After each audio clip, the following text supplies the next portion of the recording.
Hi, welcome everyone to the Career Readiness and Job Placement Team's Career Conversation webinar series. This is our last session out of a four-part series that took place this semester brought to you by the Strategic Partnerships and Workforce Development Division. Please take a moment to sign in using the attendance form that will be dropped in the chat box. And my name is Renee Liang, and I am the Job Placement Coordinator for Business Entrepreneurship and Management. Hi everyone, my name is Alexa Moore and I'm the Job Placement Coordinator for Society and Education. Today we will be chatting about navigating through workplace culture. And I'm extremely excited to introduce to you all the panelists that will be sharing their expertise in this particular topic. But before we begin, I would like to thank everyone in attendance today and also to those that are watching this later, as this will be recorded. And thank you to the panelists, our team, and the audience for taking the time out of your busy schedules to make this webinar possible. And a special thank you to Professor of Communication Studies and Coordinator of WIMLA, the Women's Mentoring and Leadership Academy, Ms. Danielle Powell, and for the members of WIMLA for joining in today. And we have two amazing professionals with us here in the Zoom room, Andrea Weaver, the Diversity Manager at NextGen America, and Melissa Madrano, the Talent Acquisition Manager at NGM Biopharmaceuticals. I would like to begin by asking you, our expert-led panel, to tell us a little bit more about yourself. Hi, Andrea, could you please start us off? Sure. So I'm Andrea Weaver. My pronouns are she, her, hers. Like Renee was saying, I am the DEI manager at NextGen America, which is a nonprofit. And I'm also the managing consultant at Mosaically. I'm hyper focused on the human experience at work. So that's literally starting from job description to offboarding. So all of the things in between. And I'm just really excited to be a source of information. A lot of times we walk into these spaces and we don't necessarily have the resources or know where to start. And I think this is just important to have the conversations. Otherwise, we won't know. So thank you for having me. I'm so excited. Thank you so much for sharing that with us, Andrea. And Melissa, do you mind also telling us a little bit about yourself as well? Sure. My name is Melissa Madrano. I work at NGM Biopharmaceuticals. And basically, I have a PhD in molecular biology and microbiology, but have been recruiting for over a dozen years and have really wanted to stay close to the science. And so that's been really great. But it's also really rewarding for me to be able to speak with, the community as well as academic institutions and things like that as well. Just because, I had a difficult time when I was trying to transition into industry as well. And so anything, that we can kind of help um, give people as far as information or tips or tricks to make things easier and to make the black hole of sort of the application process a little less daunting. Thank you so much, Melissa. And now I would like to hand it over to Alexa to get into the topic of discussion today. Thank you so much, Andrea, Melissa, and Renee. I want to begin by mentioning that navigating workplace culture is not something to be taken lightly, as I've learned. I have also realized how important it is to understand what workplace culture is and how it can vary from company to company. You want to know if a company's culture really aligns with your own because it affects everything: leadership, management, workplace practices, policy, philosophy, people, and more. So let's dive into this topic a little bit deeper through our Q&A session with these amazing professionals here with us today. If at any point in time, anyone from the audience does have a question, please feel free to just type it into the Q&A and we will get it answered during the time allotted for questions. So I'm going to begin with Andrea. Hi, Andrea. Thank you for coming today. Hi. Hi, I'm so really eager to hear from you since the last time we really barely got to scratch the surface of this topic. And so Yeah. having you guys come back has just been super exciting for me. I wanted to ask you my first question, which is, what does workplace workplace culture mean, and why is it important to learn about the workplace culture of a company you want to work for? Um, workplace culture is the how things are funneled, how things are handled, how people are respected, seen, heard, how change is made, all of the things that um, would allow a company to run. It's at the core. It's just like family dynamics, right? Every family's different. You can go, obviously not and stay in place where we are now, but in a previous world, you'd go to house for holidays, and each house has a different set of rules, a different traditions. The origin stories are different, and it informs how people act, how they respond to one another. And it's the same thing in a workplace. I think what's missed when people are building these companies or building organizations is uh, people that start things are usually visionaries. They're seeing this bigger picture. They're looking for what's on the return, and it's not always malicious, but culture also sometimes unattended becomes an unruly child. And so you really have to dig and find it out, or be comfortable with whatever the trade-off is of what a culture could provide you. It might be a foot in the door. It really might be the experience there. It might be growth. All of those things, you'll need to find what your values are and see if those values align, with that company. And don't just rely on them saying we have a great culture. Okay, what is the culture here? Right?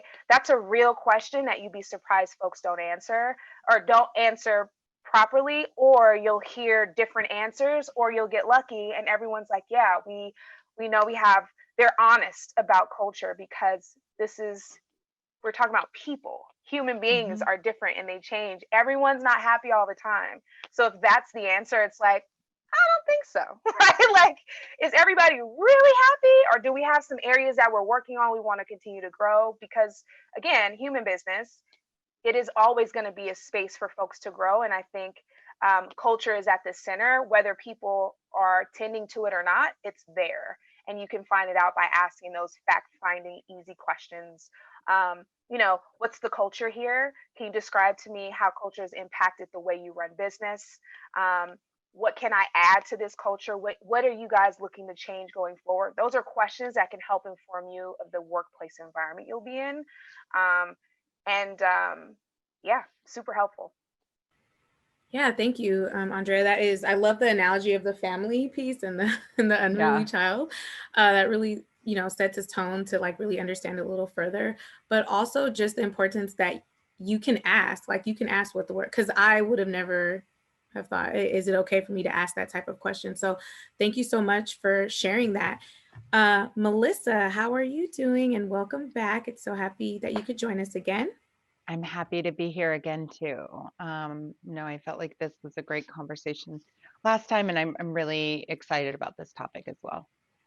Great. I'm going to ask you the same question so we can get a little insight from you about what workplace culture means and why is it important to learn about it, the workplace culture of a company you want to work for.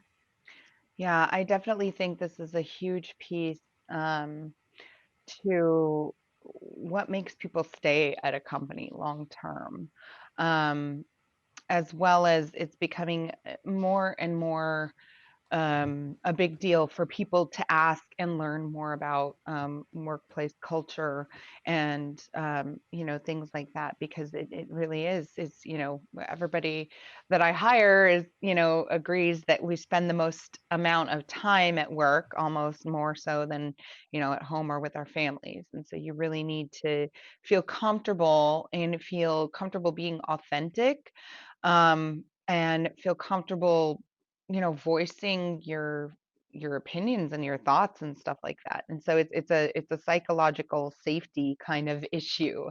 And there's been a lot of research done showing that psychological safety really affects how people perform, as well as how they're kind of seen. um So for me, I really appreciate when candidates ask me when I'm, screening them, like, what is the workplace culture like? I see, your values on the website. Um, Tell me how your leadership upholds and lives those values and embodies those values. Tell me how this trickles down to the company, because that's a real way also of showing sort of the um, uh, how how real the values are and whether or not they're kind of lived and abided by. Also, there should be absolutely a culture um, question, at least a culture question on every interview. And then the other thing is, just making sure that we're putting together diverse panels so people can reflect the culture from their diverse viewpoints um, to the candidates. So I think, it's figuring out if the company is authentic with their what they say their culture is, and B, figuring out if they're really embodying that and embracing it. Thank you so much, Melissa. I think that is actually super important too, to make sure that there are questions related to culture in interviews, so that two both can really understand, is this a fit for me, work culturally wise, for both, for the company bringing in this person and for the person coming into this company. So Mhm. thank you for highlighting that. I'm going to continue with you and ask you, and the next two questions I'm going to ask are actually essentially tied together, but I'm going to start with, when you start a new job, what are some of the things you can do to adjust to new workplace environment? Mhm. Ask questions and listen, So at my company and at my last company too, what we would do is give people a new hire buddy. And I think this will come up, a little bit later as well in the discussion, but that's been helpful just in terms of somebody just to kind of have lunch with. And we try to make new hire buddies kind of around the same level as the people who are joining, so that it's kind of an organic relationship, and so that they feel comfortable asking some of these navigational type of questions. And so that's one thing. But the other thing too is really, you have to be inquisitive and curious. And um, we've even talked about, especially in COVID times, right? How when people are onboarding, do they really get a sense for all of that, sort of the norms and even who to go to ask what questions. So, a lot of it is, we've even talked about, like, from an onboarding perspective with HR, like having people do like an onboarding scavenger hunt, right? So like, who would you go to, use the org chart to figure out who you'd go to ask about this or whatever. So I think that there are different ways that different companies do this. But a lot of it has to come from the new hire themselves. They have to, really put themselves kind of out there. And we talked about this. I talked about this with a senior director that I hired earlier this year, just today, and she was like, just like with Will, her executive director, she's like, even though I've been doing this for, 25 years, I still ask him, is this the way the NGM does that? Or is this the way, this is how I would normally do this, does that fit in with kind of the way you would do it? So it's not only a cultural sort of immersion that you have to be willing to do, but you also have to be willing to do that for your role. So if you're going to do it for the job anyway, and make those networking contacts and figure out who to ask about this or that, why not make other things and ask about um, cultural norms and mores at the company too. So I do think the company should do a lot to onboard people, but people need to kind of also put themselves out there a little bit. And ERGs, are another great way to feel safe and comfortable. And so, employee resource groups can be Mhm. a good way to not only find your people kind of, from a culture and background and ethnicity and, whatever perspective, but also to um, ask those types of questions, that might not be the most comfortable questions to ask your manager or something like that, like how do I fit in, or how do I, what do people do for lunch, or, anything. Yeah, thank you so much, Melissa. And we will right, we'll just open this back up to everyone. Hopefully Okay. the attendees can get back in.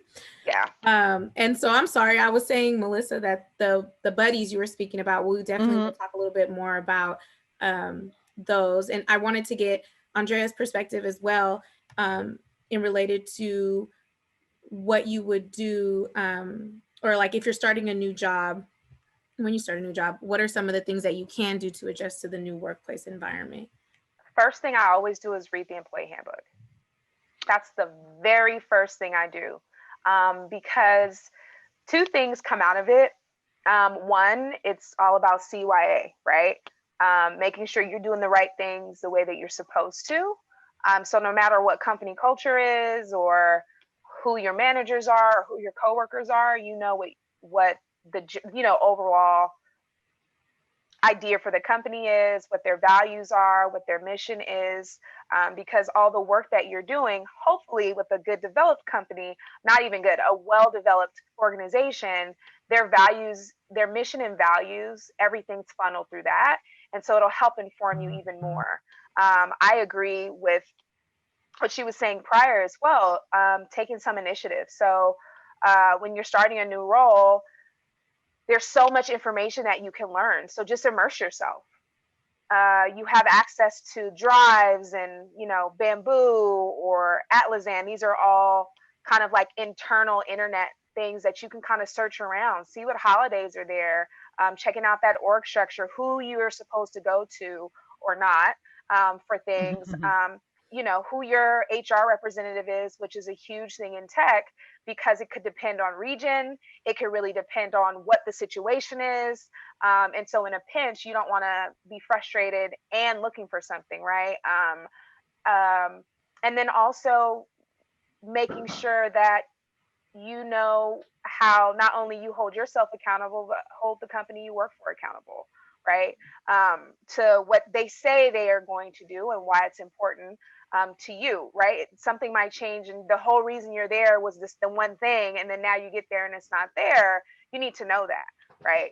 And that's just about that responsibility piece and being fully present, especially in those first couple of weeks. Most of us don't get into a role and they just throw everything at us in like the first week. That next week might be crazy, but usually folks are still trying to scramble around, make sure you have all these odds and ends. Don't feel restless. Don't feel like people forgot about you. Hunker down, read as much information as you can, ask as many questions as you possibly can from any person you come in contact with, because one, it builds relationship, and then it also lets people know that you're paying attention, right? And that creates a level of respect for you, or at least sets the tone for the type of employee you will be with your bosses or your managers or your supervisors or your leads or your coworkers. It really does that. And then it opens you up to continue to learn and grow, right? Say you come into a role that no one's been in before. So now you got to figure out what tools you need. And in order to do that, you got to have conversations, and you can't just sit in your bubble all the time. You do have to take some initiative. Hopefully you get a buddy system, which is amazing. And a lot more companies are doing that. And if they don't, find your own. Now, you don't have to like be weird and go, hey, be my buddy. It's like, hey, how are you? Someone that sits next to you, or someone in a meeting like, hey, I didn't really understand that. Could you tell me a little bit more, or could you point me to the right person? People respect that. Even if they're like bothered by or seem bothered, that's not your business. Your business is to make sure people know who you are, and also you showing up and you're present as much as you can. And that's the first thing I always do. Those are the first couple of things I do. Identify who's who I need to speak to, my coworkers, folks that I'll be collaborating with, because you'll be working with them for, as long as you're in that role. And that's where the success starts. Thank you so much, Andrea. You kind of answered into my next question as well. as I was going to mention, I wanted to share with both of you that I recently read an article that was included finding a cultural mentor, like related to the workplace, right? So when you start a new company, and it suggested how finding someone to guide you through the ins and outs of a company is recommended to be successful within that company. So you kind of both highlighted that, yes, it's nice to have like a buddy, or what some would refer to as a cultural mentor. And what I want to know is now, since you kind of answered that a little bit, that it is good to have one. And what would you recommend in, like, is this something that companies should be already having in a company, within their company, or what are your thoughts in general about a cultural mentor? I'm And muted. so Sorry. either one of you, I know, I wasn't sure who. I'd love to hear Yeah, from which both of you. So okay. With cultural mentors, just for like context's sake, it's not necessarily like how you present in the world. It's someone that's been in a company that understands what's going on, right? Um, you always know who those people are. I can't really definitely define it. Again, going back to what I was saying, being present and aware and really digging your heels into the organization, and more importantly your department, who you're working with, because they do help inform, again, that family analogy, right? There's so, the family nucleus, or the heteronormative of family nucleus is, two parents and a kid. Okay, well, those kids grow up, get married, and now they have their own culture, although they're still connected to the main tree of whatever that is.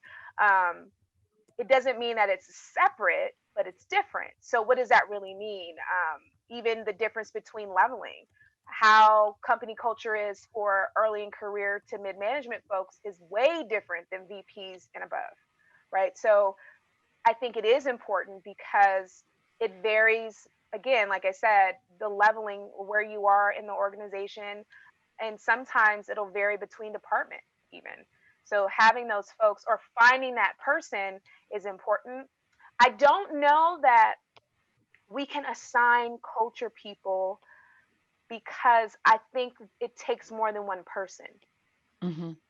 I don't I think it'd be too much of a burden, not a burden, but I think it'd be the expectation would be wrong if it was one person.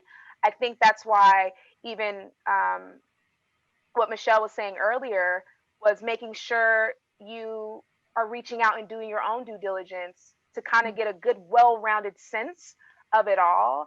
Because you could, focus on one person that might seem fun, but they're a little gossipy, so you don't really know if that's like like where to gauge it, right? And we're not talking about gossip. We're literally talking about how to perform and show up in whatever job you're in. And I think that takes more than just one person.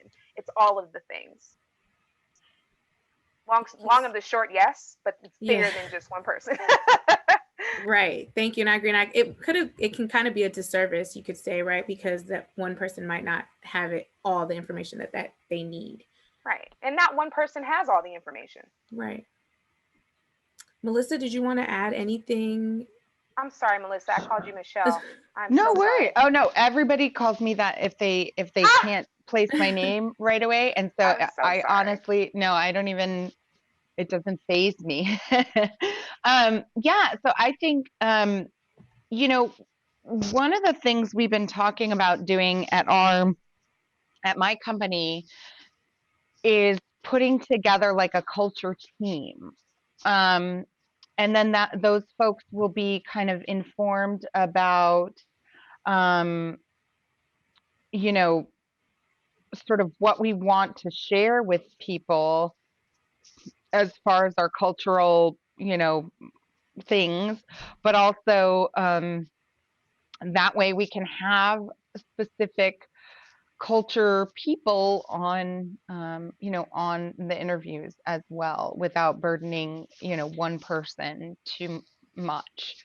And so I think that's one of the other things that we've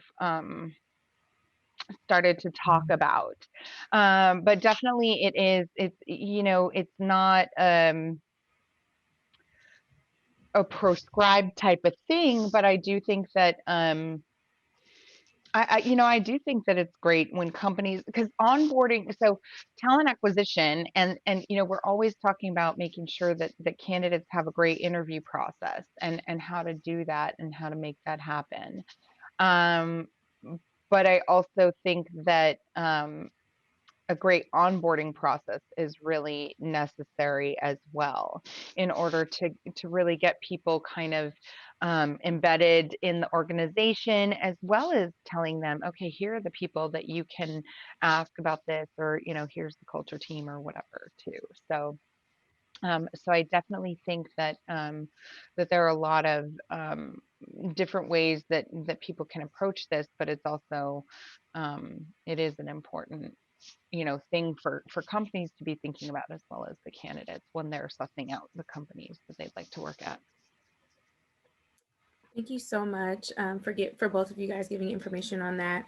I do find it valuable that you do have to really immerse yourself and kind of take initiative, but it's always good to ask for help too, right? Where you can kind of navigate, engage, like, is this the right person to ask or not? Right, So right, thank right. you both for And sharing finding the that. people who are happy at a company is going to be much more helpful than finding the people who are either, kind of a foot out the door already, or cranky for one reason or another, or whatever. So yeah, part of it is figuring out who are your cultural people too, as well as understanding who are the people who are not going to make you look like you've already fallen in with a bad crowd in your first week. Thank you, Melissa. I'm going to pass the virtual mic back to my colleague Renee so that she can continue to ask you both some in-depth topic questions. Thank you, Alexa. And I wanted to start back with Andrea. Ordered. How does workplace culture impact an organization's effectiveness? It affects everything. Mm-hmm. It affects how we hire. It affects how we send out job descriptions. It affects the brand that's internal and external. Not only for our products, we're only as good as the folks that we've employed to push our products or whatever mission that we have as organizations. Um, if not, you'll find disconnects. Lines of communication are broken. You see where when folks get really disgruntled, like overall, you see that lapse in communication, um, uh, where values and mission don't really match up with what we're actually doing and what we can really deliver as a company. Um, and then you have people missing work, not showing up. Our retention rates are super low or high, however, depending on how you look at the data. We're spending more money hiring people because people are leaving quicker. And it takes a lot of money to put a post out. You would think it'd be easy, but it's not. There's sourcing behind it, all that. Getting people laptops and it's just, it goes on and on and on. It just snowballs. And when you do not have that foundation, people are grasping for straws. And then you have a sense of people holding on to information so tight that they're not sharing it with others. And then everyone's working in this disparity lens. And now everyone's terrified that their jobs are on the line constantly because they don't know what's going on, right? When you have culture that has a sense of transparency or not, I wouldn't even say honesty more than it is being clear, direct, and really having that roadmap, that vision, mission, and value. And I keep hearing us say that me saying that in this context, but without it, no relationship can thrive on guessing, because I could guess, you could guess, someone else could guess, and then somebody may or may be wrong here, but there's only so many people that are going to guess it right. So where's the North Star? And I think when we talk about culture, it's at the core, and it's all of the things. It's not just the people team's responsibility. It's our managers, it's our coworkers, it's us, to help continue to build that culture piece, even with going back to what we talked about, having a culture partner. Well, what if we had a company that the culture was welcoming no matter what part of the organization. So as you walk through a building, someone you saw new. I don't care if it was 50 people to 3,000 people.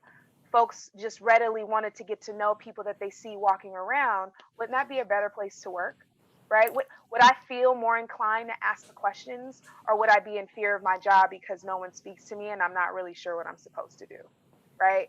That lends to mistakes. It allows, but mistakes for growth. So falling forward is what helps us all grow. And when you are not clear and all the things that I was just saying about culture are not there, um, it makes people be very like they hold on to everything for dear life.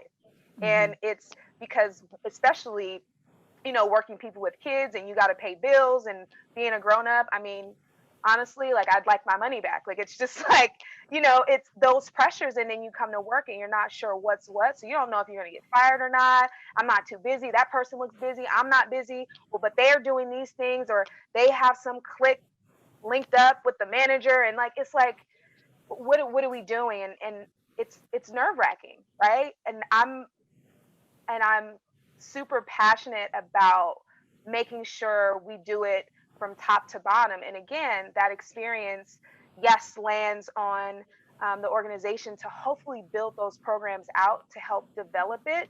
You can also be a partner in it, even if you're new, to just make sure that you're continue to keep your mind in your mind open.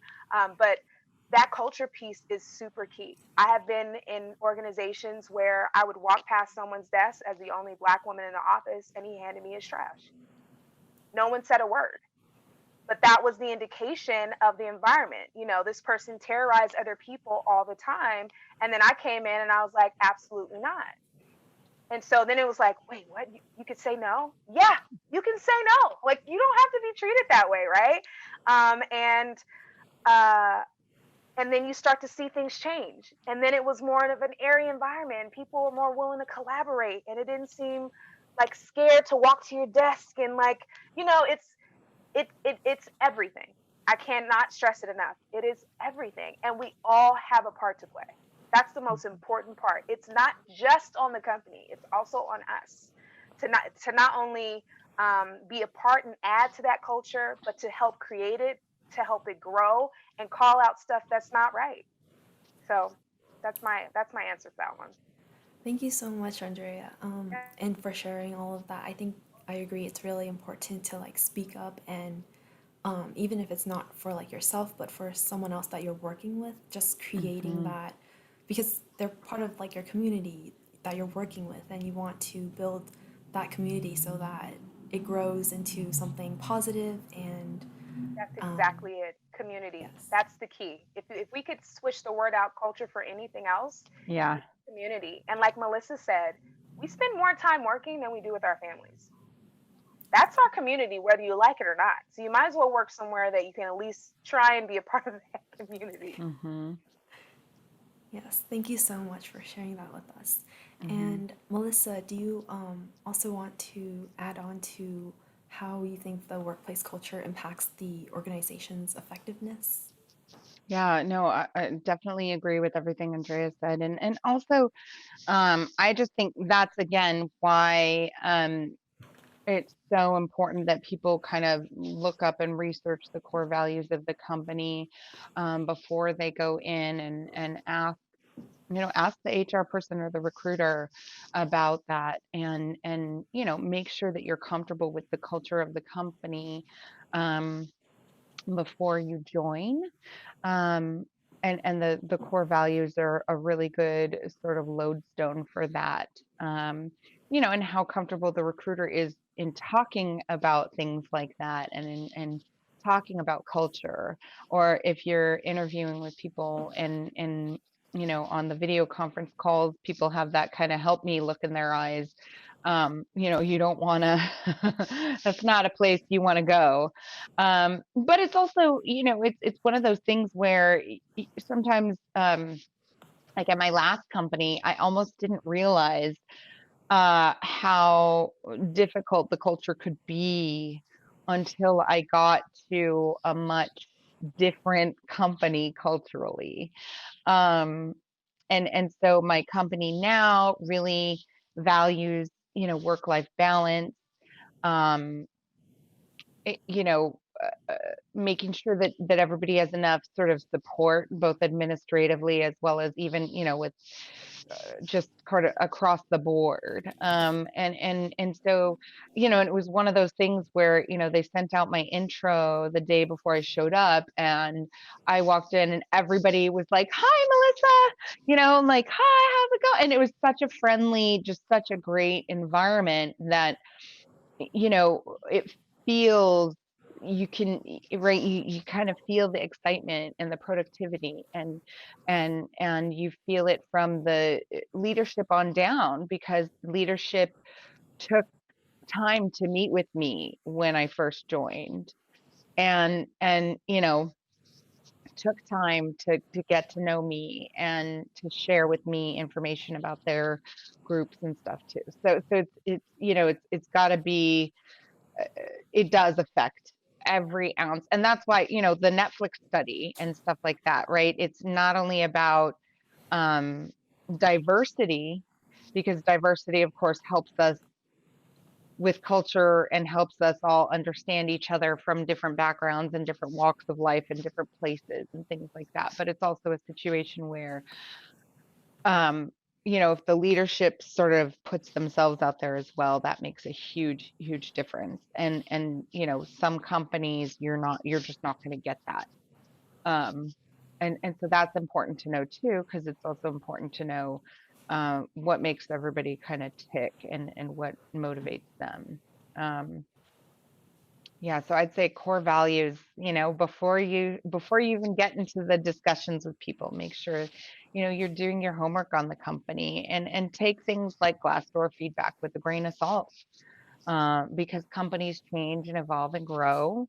Our company, didn't have any DEI initiatives before I arrived, and and then a lot of the different things that happened this year precipitated these conversations happening, and so that's been something that has also been helpful, is it's all tied together, right? So it's all right, people's feelings of psychological safety, people's feelings of being able to assimilate and onboard and feel like they're taken care of, but also leadership putting themselves out there and really showing that they care about the culture, and because the culture really comes ultimately from that. Yes, thank you so much, Melissa. And I completely agree with both of you guys on talking about how the company culture how it directly impacts its employees, and how having like a great workplace culture can really affect employees positively, and result in, they're happy with the work they do, and they're productive. And yeah, I think it's really important that companies just have like different development programs or any trainings that are provided, and these can really help keep employees motivated and know that they are valued within this company. And the next question, Andrea, can you tell us what are the consequences of a negative? Oh, wait, I think. Oh, yeah. So, what are the consequences of a negative company culture, and how can you change or improve things for a better workplace environment? And how does leadership play into this? Um, so it's a pretty loaded question. Uh, um, so the side effects of a negative work environment kind of goes back to what I said about how important culture is. Um, you know, we talk about diversity a lot now, even like what Melissa was saying. We're all in this space where we all have to eat it now. We're being force fed that, and not in a bad way. I really mean this, like you're getting force fed some vegetables. Is that, yes, these people are hiring, but can we keep folks? Right? That's the real question. When we're looking at diversity, equity, and inclusion, Are we looking at all the things, or are we checking off a box, right? Then it becomes Right. performative. Um, and then people can suss that out. People really can suss that out. You have folks that, again, are within an organization, and I've been there myself, so afraid of that day you come into work, you might just get fired because everybody's loose and goose, and unless you're, buddy buddy with the person responsible for you continue to get paid, your job's on the line all the time, right? Or maybe you don't want to go out and drink with those folks. Maybe that's not your jam. Maybe I suffer from substance abuse. Maybe I have kids at home that I have to drive to after work. Or maybe I have a second job, because let's be clear, we all don't get paid enough to live, at least here in California. We all don't always get paid enough to sustain our livelihoods. And that's from the Googles and the Facebooks to the nonprofits, right? There, it's harmful, and it sets a cycle of resentment within an organization, and it spreads like the plague. When I say, when people start feeling like they're not appreciated, then folks don't appreciate each other. When leadership are kind of lackadaisical and don't care about staff, but just care about the product and then pushing that narrative, the products come off and they're halfway done, they're half stepped, there's issues, there's things that blow up in people's faces, and they're gonna find somebody to blame for it, instead of taking a moment to step back and say, okay, what can we do different? Right? And most of the time, where there is smoke, there is fire. So we have to really unpack it and be willing to take that on as organizations.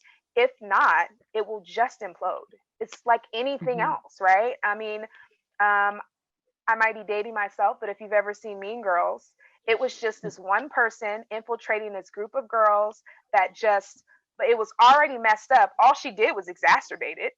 Like, it was already like, unequally yoked. Folks are just, doing whatever. They can do whatever, but treat other people a certain kind of way.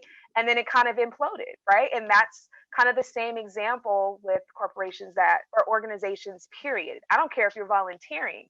If that's the Mhm. environment, no one's going to give their full selves. No one's going to feel like they can show up to work. People are tired. They're going to quit more. Your retention rates are going to be out of control, and you're going to spend more money as organizations.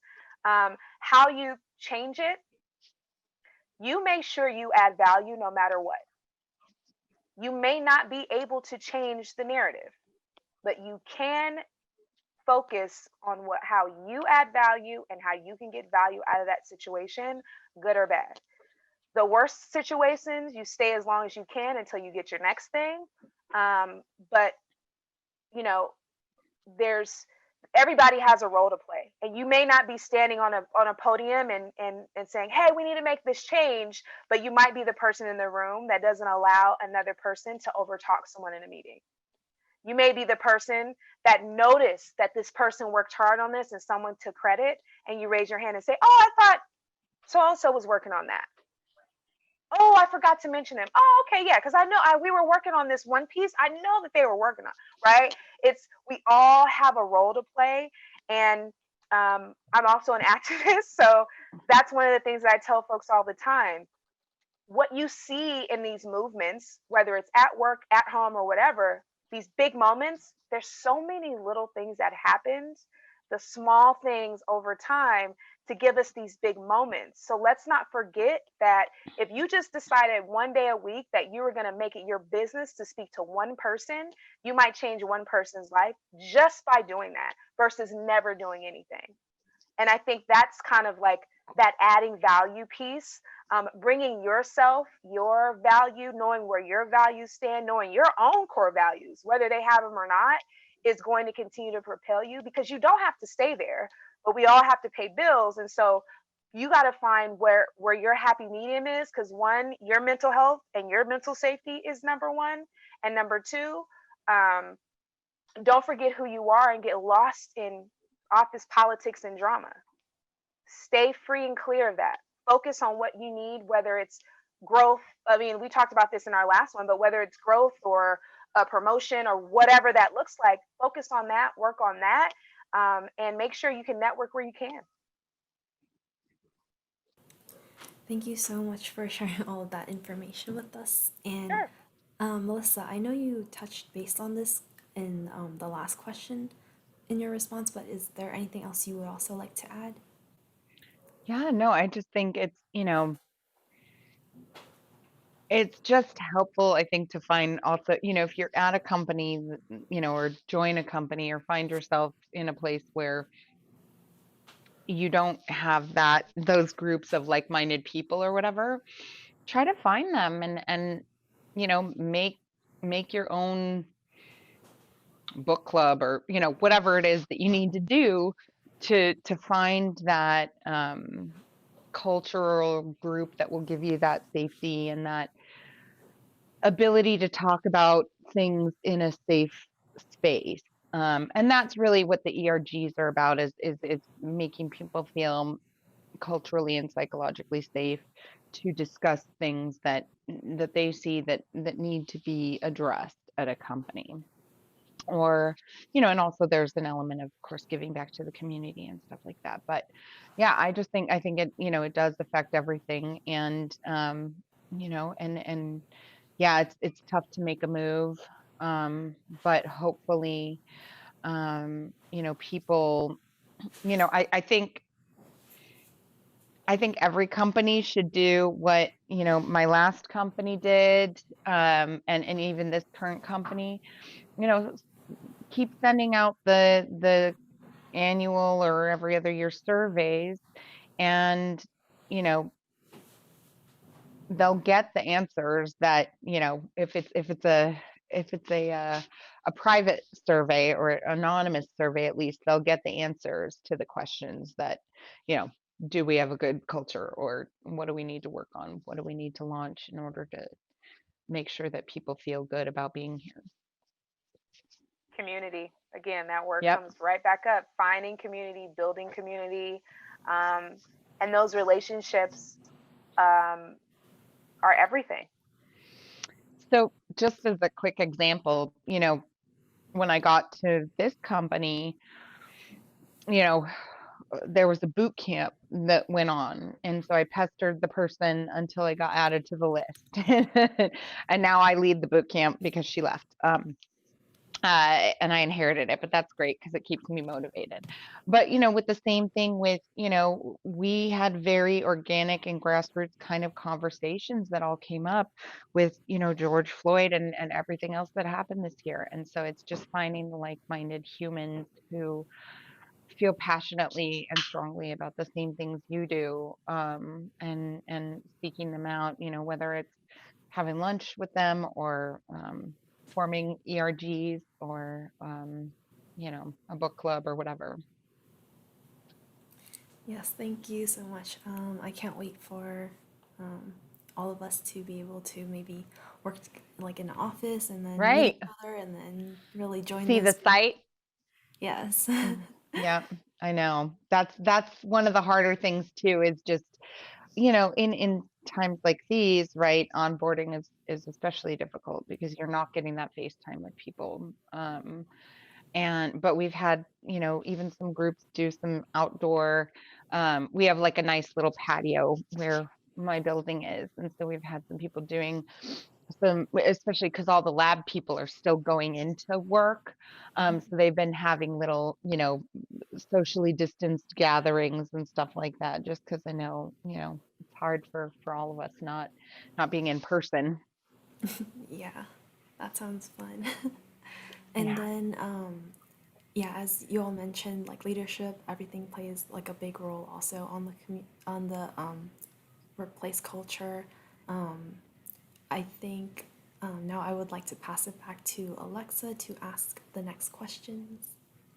So I know we're running, am I muted? No, no. Okay. So I know we are running a little bit short on time, and I want to be respectful of Andrea and Melissa's time. So I'm going to ask this question, and hopefully it could be a brief answer, but I know that these topics aren't always as such, but please let me know if you are not able, to stay a little past 4 as we do have one question in there, and I do want to give our attendees the opportunity to ask some questions, but would Andrea, I'll ask you first, and then Melissa, please feel free to add anything in addition. But I know I've heard you both kind of mention employee resource groups, also similar to like the affinity groups.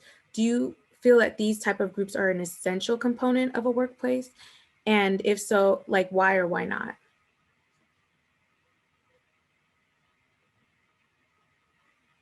I think I love the idea of ERGs, Mhm. because it does, Melissa hit it right on the head earlier. It gives people a sense of psychological safety. Where they fall flat is when entire organizations rely on the free work of those Yes. folks to drive culture. That's Mhm. the problem. When they don't put money behind these folks and they're begging and peddling money, to try, and not that that's a bad thing, but they shouldn't have to. They shouldn't be responsible for managing up culture. Culture should be Mhm. managed down. They should have a seat at the table to help inform culture.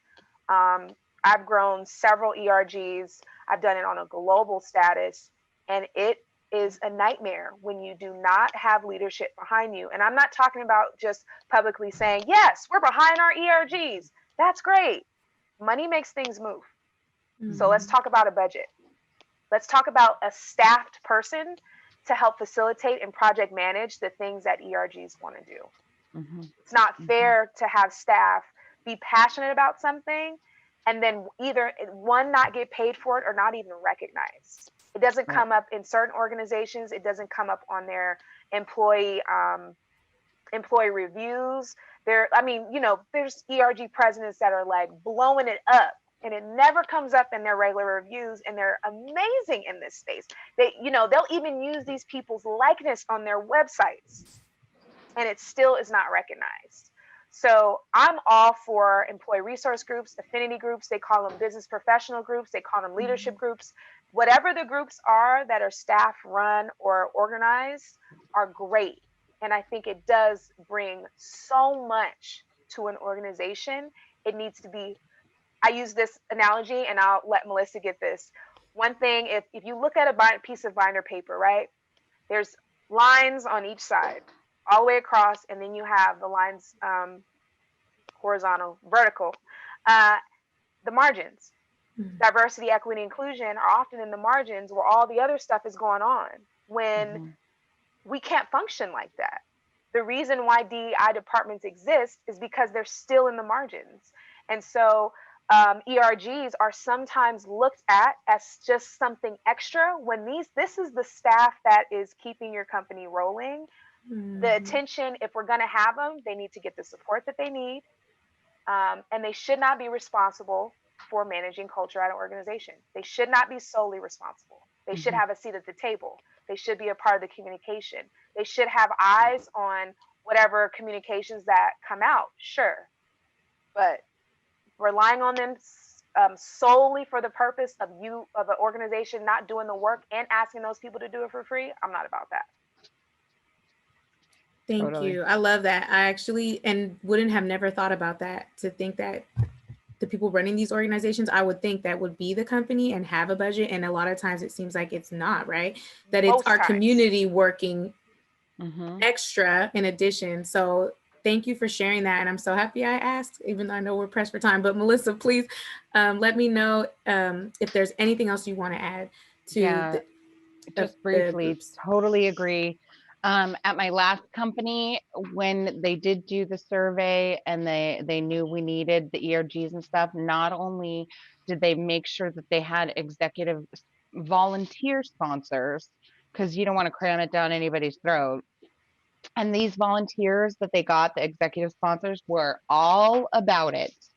And actually, that company, I'm so proud of them because they have more money for their ERGs than any other company in the Bay Area. And literally, we found that out kind of by accident because I was, talking to a lot of people about it. But in our current company, we're still newer in the game, and we literally we'll have one ERG for like all the, and we're a pretty diverse company and stuff, but in certain ways, as science does tend to be.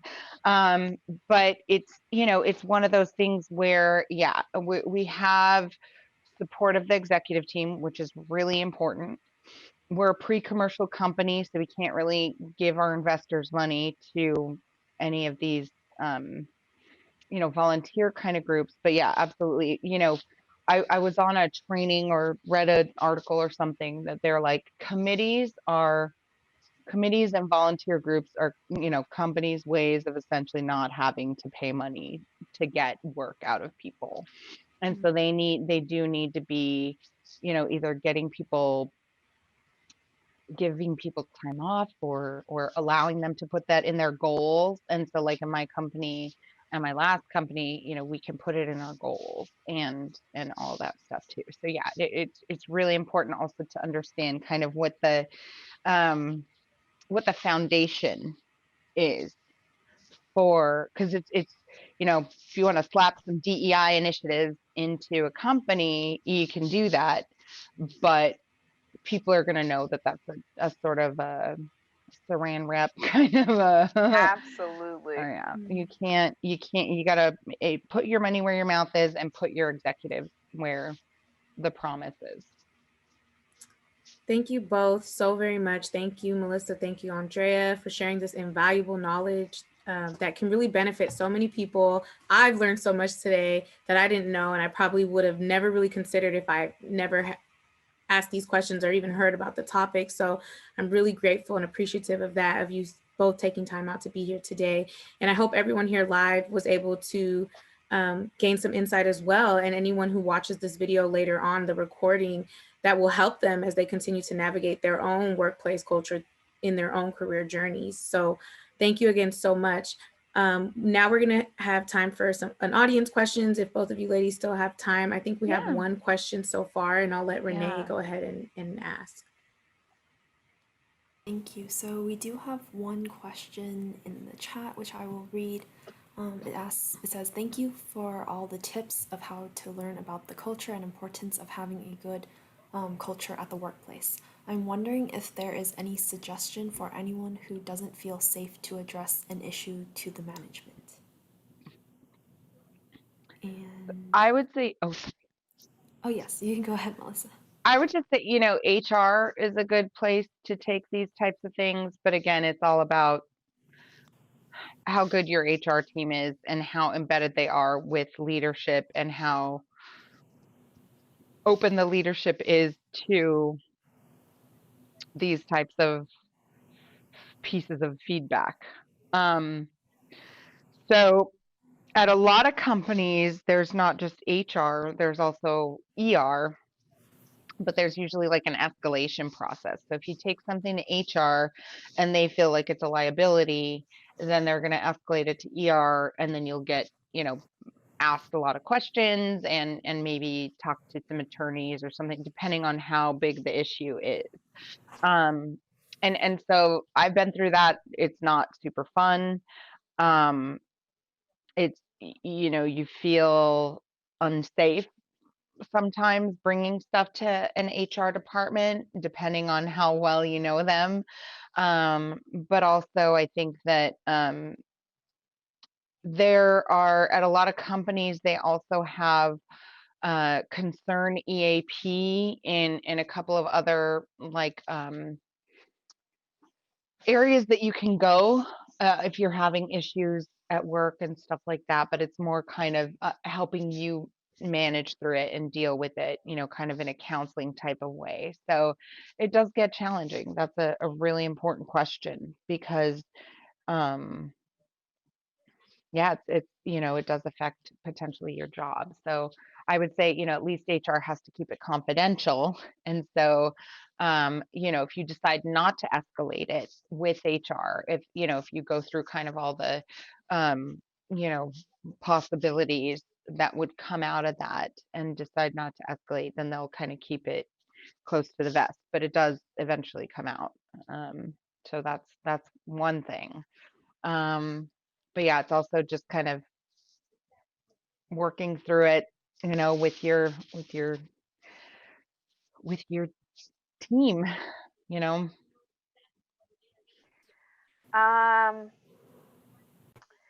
This question is really interesting It is. because it's really layered, and it goes back to what we've really been talking about, is that sense of community and culture. What if you work at a company that everyone wants folks to actually bring themselves to work and not pretend like they are, right? HR has had a history of really protecting the assets or liabilities for the company and not necessarily your interest. And so that's where we started seeing those breakoffs from HR, where it's people team and culture team. Now we're seeing DI teams, right? Because as we continue to unpack again the human experience at work, it's more layered than just, you know, an HR issue. And it really depends what kind of issue you're addressing with your manager. Are we talking about how they speak to you? Are we talking about you're talking about how someone else is treating you and you need to address it with your manager? Are we talking about workplace inappropriateness, right? Maybe you feel uncomfortable in certain groups or doing certain things, or you know something's not ethical. Like it's definitely layered. When we're talking about your own safety, I would agree with Michelle that there's a way to escalate it, and I also understand someone being nervous about it. But if you don't speak up, who will? I would ask myself that, especially if it's something really, not even really serious, just kind of serious. Who is going to speak up, and who else? And without just one person saying something, I'm sure there's other people suffering from the same affliction. And so, and it really does depend on the organization and how it's structured. It's just a hard call. It is. It's You a know, really hard one. how I would handle it may be different from someone else. I have practiced being really clear, and I set boundaries early on in my roles, so that if I come back with, say, a rebuttal or a question to challenge inappropriate behavior, or just terrible management, or just mismanagement of something, it's expected. And you don't have to be an extrovert to do that. It's just really staying on your stuff, covering your butt constantly, and knowing why you're there. And so when things do come up, because they inevitably will, it may not be super egregious, but you do have to practice speaking up where you can. And it doesn't mean you're yelling and cussing people out. It just could literally be asking a question to challenge the thought. And that's where, you know, it really starts.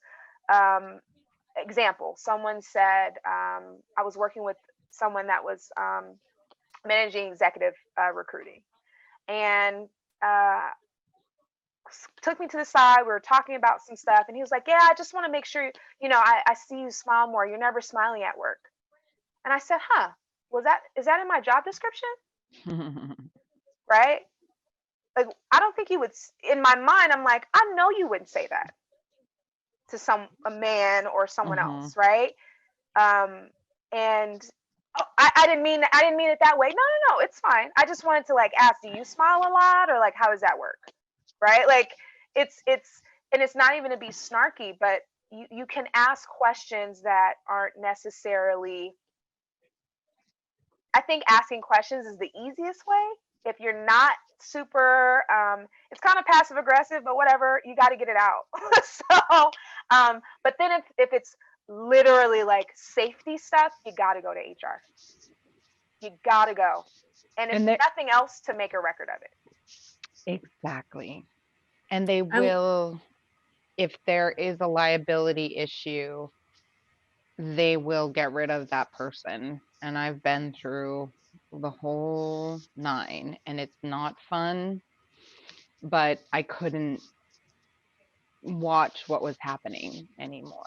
And you know, it did involve me, but it involved a lot of others as well. And so I still feel like every day that I did the right thing by escalating to HR.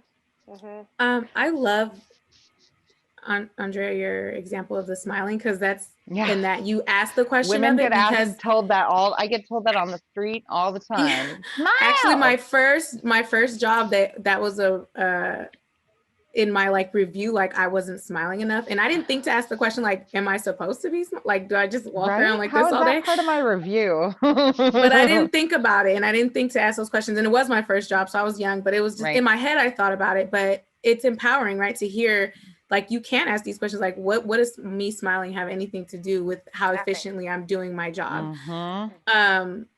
And I just couldn't picture myself. I mean, I felt like I smiled. I just wasn't like walking around with this big Right. smile 24/7. It's So also a microaggression, right? It is. mhm. Oh, we need to be kind and nurturing and Right. sweet and you know, we do everything with velvet gloves. Absolutely not. I'm here to Mhm. do a job. And if you don't Mhm. Right. understand it, that's a you problem. I'm Mhm. not mad. I'm doing my job. I'm not going to be at Right. my computer like this. No. Right. Who does that? Like, start typing an email. Your face is like, what did I say? Okay, like, it's just not a normal, you're not smiling like that all the time. It's not even a part of the human experience to have a smile plastered on your face all day. You ever work Right. so hard your face starts to hurt? There's no way that you can smile all day, right? And you want to Exactly. smile, even laughing super hard. What are you talking about, right? Yeah. You have to you learn quickly over time as you get more and more into your career to notice those things. So don't feel, Mhm. here's the thing, talk about it. You're not Yeah. the only person, I promise you, that has experienced it, and you won't be the last. You Mhm. just have to find your way of handling it, and I'm not passing off the responsibility of correcting those behaviors from folks. I'm saying you'll start to learn it and see it more, and your rebuttals, your questions, things to challenge when people do and say certain things like that, really important. Like, you leave a meeting and you send a recap instead of waiting on them to send your recap, Right. so that there's no question about what conversation you had. Right? Right. People try to get you with that type of stuff too. Yeah. Like, you had a meeting with me. We had a one-on-one. Oh, no. I'm just taking notes while we're We here. discussed these bullets. Yep. Right. So then it's not, your manager. I've heard so many horror stories where my manager said this, then we left, then I gave them what they asked, and then they said that's not what they asked for. Right. Mhm. That's also another manager issue. So when you have to address them, now it's like, well, remember I sent you this email? Can you tell me where I misstepped? Because I think you responded and said this was exactly what you asked for. So did I miss another email, or did we discuss? I could be off here, but I don't think that that's what we discussed. Here's that email. Here's your Mhm. response. Can you Mhm. tell me? Can you walk me through where I might have missed the instruction? Right? That's not Right. aggressive. It's literally like, here receipts. Clarifying. The facts. Yeah. Receipts, right? Mhm. Again, Mhm. setting the tone for yourself. And that's Right. extra work for you. So anytime you have one-on-ones with your manager, schedule 30 minutes after to write that stuff out and send it. Mhm. Mhm. Make it your business to do that. The next question we have here kind of goes to things go together, and I think you kind of already touched base on this in this previous question, but this particular person is asking about like their work requires them to be 2 hours in a freezer, and I believe they're saying if they get a doctor's note because they just can't bear to be in there for that long, can they be excused from working in certain conditions because their supervisor had claimed it's not excusable if you get a doctor's note? Well, Um, probably not, because, and If the this job actually, requirements yeah. So if you were mhm, hired, so this to reminds do me a of, job. this actually conversation came up online when Amazon opened up their center in Bay Point. So they have a freezer, like kind of like a Fresh or whatever, Amazon Fresh, and they have a freezer there, mhm, and you do have to be in those freezers for 2 hours at a time. But they also have to provide you with accommodations to make sure you are not Yes, freezing in that way. But exactly. because you came on knowing that expectation, they can't adjust the job for that. Now, if you're differently abled and you needed step stools or a cherry picker, or you needed more gloves, like, they could continue to give you accommodations. But when you sign up, and the reason why I can speak to this directly is because I remember this very clearly when this happened. Folks were livid, but it's like, no, we tell people up front, you're going to be here for 2 hours. How can you so because that's in the job description and it's not a bait and switch, you're gonna have to do what you can while you're there to help, accommodate. I know they have those warm-up gloves that they have there, the Hmm. little breaky things that go in your gloves. Double up Yep. on your gloves, wear layers, wear beanies, wear hats, whatever you need to do, because that is a Mhm. part of the gig. Now, say if they said, hey, we want you to be an office manager, but you spend 2 hours in a freezer and that was never discussed, we got a problem. And that's not Mhm. even getting a Hmm. doctor's note. That's a bait and switch, and we're not doing that. Mhm. No. Even if people want to rely on ambiguity, which is also another word to get people out of being responsible for what they're asking you to do, what they're holding you accountable to, then it's a no. When you sign up for a job and that's it, that's kind of it, Hmm. Thank you. I hope that unfortunately. clarified it for Yep. them. No, that makes perfect sense.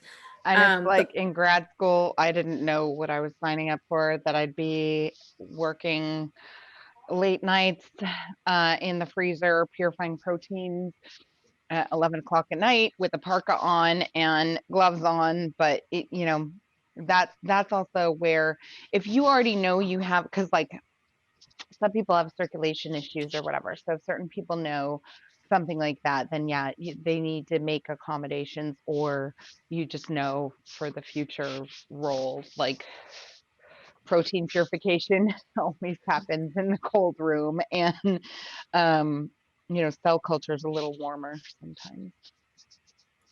Thank you so much. So I hope that clarified that question for that person, just understanding that's the job if they're upfront about it. The last question is from someone thanking you both for all the information. They learned a lot today. They're in the tech field and a lot of the work is being done online. So do you have any suggestions for building connections and community during these times? Yeah, it's the same thing. So your team stand-ups, there are folks on your team um, that you may or may not share similarities with, but you do share the experience of being distributed. And Mhm. to just kind of even go a little deeper, distributed workforces aren't necessarily new.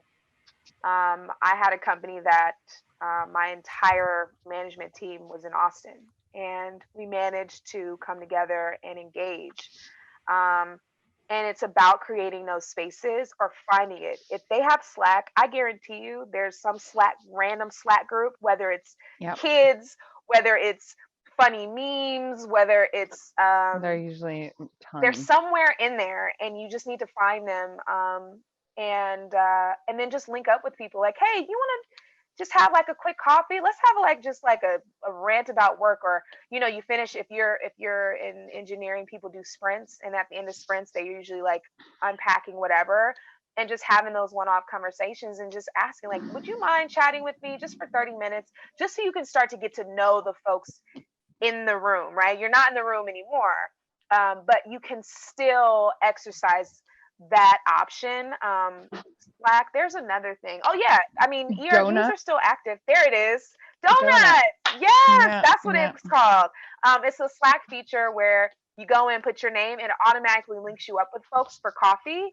And And you can work side by side with them too. yeah, it's Yeah. so So you either much have fun. coffee, or you can do like, so it's more collaborative. Yes, exactly. Or have sessions with folks, Yeah, and we just have have a work random session. happy hours. Like people have been sending Hmm. out invites to like the most random groups of Yep. people for happy hours. Plus, Yeah. we had like a group that would go to the brewery every Friday. And so we've had a couple of happy hours with them, like virtual happy hours. And our company has actually been doing that for different groups.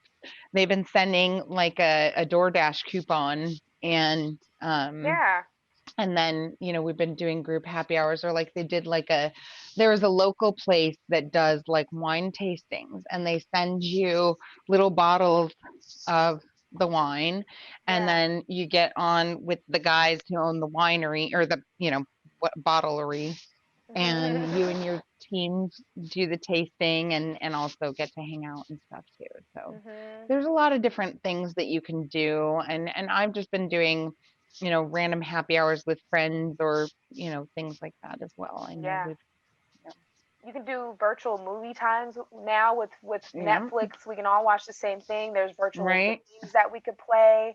So maybe folks, you know, you Yep, don't team want to buildings watch, and stuff. right? I mean, and Right. most of that stuff is free or little to no cost. Yeah. So if you Yeah. had a movie night every month and everyone's in chat talking about it and like Yeah. what the F, like that's fun and it's team building and it's even though it's not face to face and there's nothing like that Mhm. human interaction, you can kind of create it where you can. I met a coworker in the city and we just walked the park. Yep. Yep. I've I had had in people. my company that I've never met anyone, not one person, Wow. and we did a That's lot so of exciting. changes. Yeah, and she and I were working together, and we were on a team, and then I got promoted, and all these changes or whatever. But she was just amazing to work with, and I was like, "Hey, girl, are you in the city?" She was like, "Yeah." I'm like, "Perfect, let's go." Mhm. They had this random brunch place, and they were having the brunch drinks in the cups. And I was like, "Girl, we got a Yeah. holiday. Let's go Walk. hang out. This is our normal meeting time. Let's just go walk around." We had our mask on, all that. And if you're not able to do that, that's okay. But there's all kinds of ways to be creative. Mhm. Also, keep it work appropriate and Mhm. still feel connected to folks. Can Yeah, you we've tell done us what some. Slack is?